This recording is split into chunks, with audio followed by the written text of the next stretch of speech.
চলো ওঠে ওঠেন। দাদা মার্গার ওখানে যাবেন ইসলাম।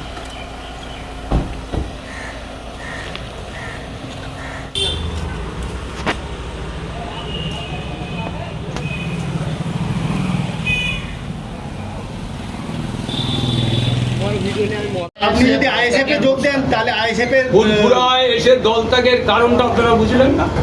আমার পীরকে সামনে রেখে আমি এইটা করছি, সবাই জানুক বাংলার মানুষ যে আরাবুল এক পীরের সামনে রেখে তিনি দল ত্যাগ করেছেন।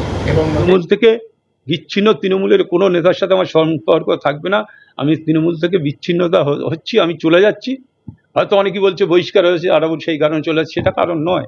আমি এর আগে বহিষ্কার হয়েছিলাম 6 মাস, 6 মাসই পঞ্চায়েত সমিতির কাজ চালিয়েছি।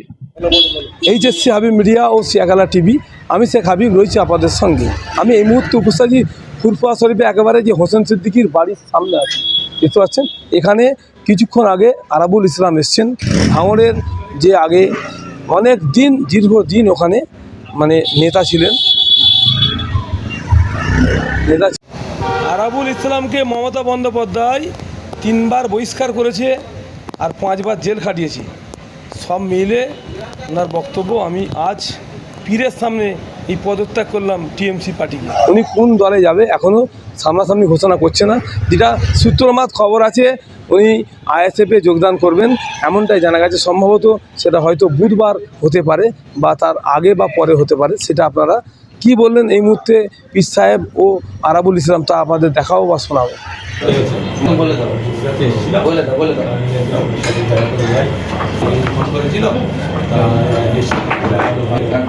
আপনি যদি আইএসএফ এ যোগ দেন তাহলে আইএসএফ এর ফুলপুরায় এসে দল ত্যাগের কারণটা আপনারা বুঝলেন না। আমার পীরকে সামনে রেখে আমি এইটা করছি, সবাই জানুক বাংলার মানুষ যে আরাবুল এক পীরের সামনে রেখে তিনি দল ত্যাগ করেছেন। এবং এই কেউ পরবর্তীতে আর বলার জায়গা পাবে না যে আরাবুল ওই তো ওখানে দাঁড়িয়ে করেছে, ওই তো ওখানে করেছে। আমি সেই জন্য ফুলপুরাতে এসে আমার পীর, আমার শুধু পীর নয়, আমার আব্বা মায়ের পীর, আমরা যারা পীর বলে মানি, সেই পীর সাহেবের সামনে আজকে এটা করলাম। মানে বাংলার মানুষ জানলো যে আরাবুল সঠিক সিদ্ধান্ত নিয়েছে একটা বীরত্ব জায়গায় বসে। এইটাই হচ্ছে কারণ, এটা বাংলার মানুষ জানবে, আপনারাও জানেন, বাংলার মানুষও জানে।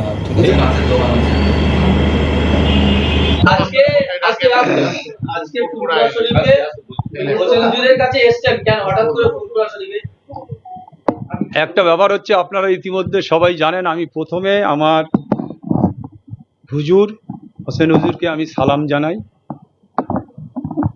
উনি শুধু আমার হুজুর নয়, আমার আব্বা মায়েরও অত্যন্ত প্রিয় ছিলেন, অত্যন্ত প্রিয়।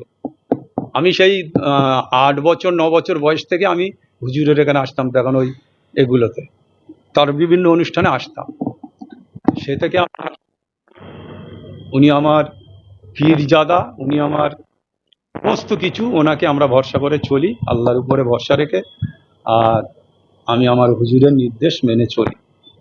হুজুর যা বলেছে বক্তব্যের মধ্যে সব ঠিক কথা বলেছে, রাজনৈতিক বক্তব্য কিছু বলেননি। উনি জানেন অনেকবার আমার উপরে অ্যাটাক, অনেকবার অনেক কিছু হয়েছে, সেটা হুজুরও জানে, নিজেও জানে, সবাই জানে।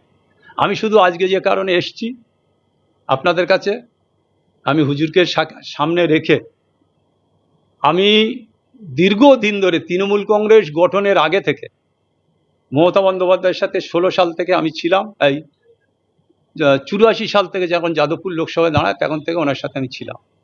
যাই হোক, আমার ভুল ত্রুটি যাই হোক, ক্ষমা যাই হোক হয়েছে।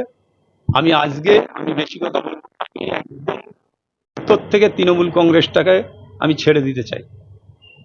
মানে কেন, যে আমার উপরে যে অত্যাচার হয়েছে, যে জুলুম হয়েছে, তারা ভাঙড়ের মানুষকে খুন করেছে, রক্তের হোলি খেলা খেলেছে, এখন তাদের নিয়ে মমতা বন্দ্যোপাধ্যায় দল করছে। সেই কারণে আমি তৃণমূল কংগ্রেসটা আজ থেকে মনের কাছে, মনে নয় অন্তর দিয়ে আমি তৃণমূল কংগ্রেসটা ছেড়ে দিচ্ছি। এই দলের সাথে আমার কোনো নেতার সাথে সম্পর্ক থাকবে না, আর আমি কারোর সাথে সম্পর্ক রাখবো না। আমি সেটা পদত্যাগপত্র পাঠাতে হবে, কিভাবে কি করতে হবে সেটা আমি জানি। আমি আজ থেকে নয় তো, আজ থেকে আপনারা ভাবুন না কত বছর হলো, 84 সাল আর আজ 26 সাল, কত বছর। আমি 10-11টা বিধানসভা নির্বাচন করেছি, 9টা লোকসভা নির্বাচন করেছি আমার নেতৃত্বে ভাঙড়ে। যাই হোক, সেসব কথা না বলে আমি একটাই কথা আমার, যে আমি এই দলটা ছেড়ে দিচ্ছি। এই দলটা আজ থেকে তৃণমূল কংগ্রেসের সাথে আমার কোনো সম্পর্ক নেই, কোনো সম্পর্ক থাকবে না। আমি আমার মতো চলবো।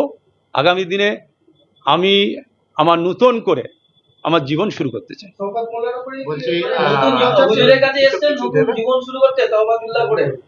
আমি হুজুর, শুনুন, হুজুর আমার নিশ্চয়ই দোয়া করেছে। এর মধ্যেই আপনারা দেখেছেন হুজুর আমার বলেছে যে ন্যায়ের সাথে যে কাজ করবে।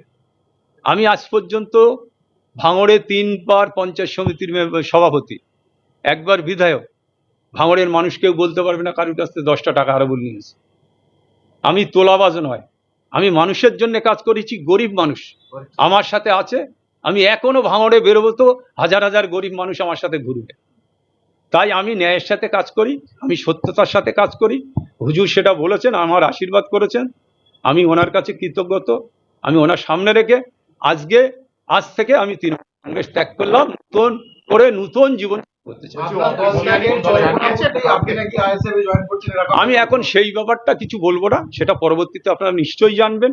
সেটা হয়তো 2 দিনের মধ্যে আপনারা জানতে পারবেন, কাল পরশুর মধ্যে জানতে পারবেন আমি কোন দলে যাব, কি করব, সেটা আপনারা জানতে পারবেন। হ্যাঁ, বহিষ্কার কি আছে তাতে? বহিষ্কার হতেই পারে, বহিষ্কার আছি। আর অন্য বহিষ্কার থেকেও তো অন্য কাজ করেছি আমি এর আগে। হ্যাঁ, সে তো অবশ্যই তার প্রতি আমার ক্ষোভ কেন, ভাঙড়ের ম্যাক্সিমাম 80% মানুষের ক্ষোভ আছে।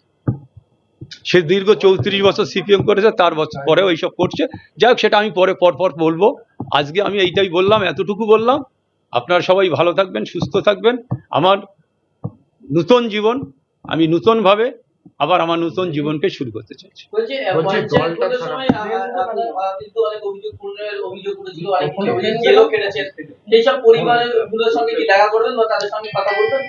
আমি সেই সব পরিবারের সাথে আজকে 3টের সময় আমার বৈঠক, তাদের সাথে দেখা করার কথা আছে।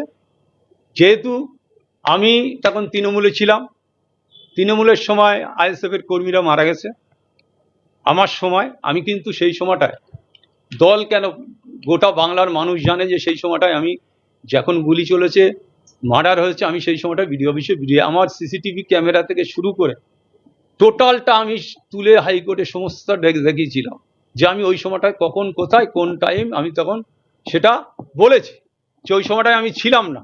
সেটা ভাঙড়ের মানুষও জানে। সেই কারণে আমি তাদের সাথে একবার দেখা করি। মূলত কি কারণ এত বছরের যে দলটা করেছেন, এত ভালোবাসা? শুনুন, এই কারণ বলতে গেলে 3.5 ঘন্টা লাগবে আমার। একটু সংক্ষেপে আমি এখন কিচ্ছু বলবো না, এখন কিচ্ছু বলবো না। দলটা ছাড়লাম, পরবর্তী শুরু হলো তো, তারপরে আমি কোথায় যাচ্ছি, কোন দলে যাচ্ছি, তারপর তো আমি নেতাদের বিরুদ্ধে বলবো যে কি কারণে দলটা ছেড়েছিলাম। আজকে মমতা বন্দ্যোপাধ্যায়ের সাথে আমার থেকে বেশি কারোর সম্পর্ক ছিল না। তা সত্ত্বেও সেই মমতা বন্দ্যোপাধ্যায় আমাকে 3 বার বহিষ্কার করেছে, 5 বার জেল খাটিয়েছে। আমার যদি এই বহিষ্কার করি, তাহলে আমার জেল খাটানোর দরকারটা ছিল না। 6 মাস আমার জেল খাটালো, তারপরে বহিষ্কার করলো। তারপরে সেই দল বারবার আমার ডেকেছে, আমি গেছি দলের রাজ্য অফিসে, বিভিন্ন জায়গায় গেছি। আমার 3-3টে চিঠি করতে বলেছে, আমি করেছি। তারপরেও দল গুরুত্ব দেয়নি। আমি কি করবো? আমি কি বসে থাকবো? আমি কিছু করতে হবে আমার। তারা আমারে বারবার অপমান করেছে, আমি সেই অপমান মাথায় পেতে নিয়ে ঘুরে বেড়াবো? সেই কারণে আমি দলটা ছাড়লাম। ভোটের মুখে যে কোনো রাজনৈতিক দলের সঙ্গে সরাসরি কথা হয়েছে, মানে এটা আমি এখন বলবো না। আমার সাথে অনেকেরই কথা আছে, আমি এটা এখন বলবো না। আমি সেটা ঠিক সময় বলবো। আগামী দিনে এটা জানা যাবে কোন দলে, রাজনৈতিক দলে যাচ্ছেন সেটা আমি তো বলছি যে আমি নতুন করে শুরু করছি। আপনারা দেখতে থাকুন না, দেখুন না, রাজ্যের এমন কোনো মিডিয়া নেই আমাকে ফোন করেন। আমি সবারই এক কথা বলেছি যে আপনারা দেখুন, বড় বড় মিডিয়া যাদের সাথে আমার দীর্ঘদিনের সম্পর্ক, তারাও তো আস্তে আস্তে সব শয়ে ফোন। আমি তাদের বলেছি যে আপনারা দেখুন, আমি আজকে তৃণমূল থেকে বিচ্ছিন্ন, তৃণমূলের কোনো নেতার সাথে আমার সম্পর্ক থাকবে না। আমি তৃণমূল থেকে বিচ্ছিন্নতা হচ্ছি, আমি চলে যাচ্ছি। হয়তো অনেকেই বলছে বহিষ্কার হয়েছে, আর সেই কারণে চলে যাচ্ছে। সেটা কারণ নয়। আমি এর আগে বহিষ্কার হয়েছিলাম 6 মাস। 6 মাসই পঞ্চায়েত সমিতির কাজ চালিয়েছি।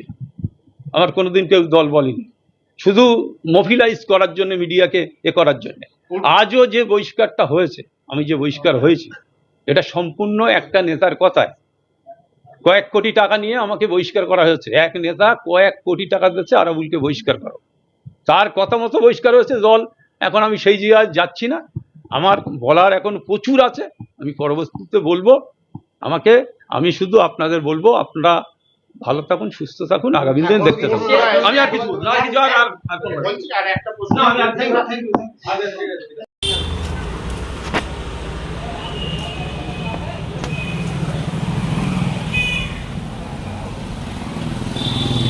আমার ভিডিও নিয়ে আমি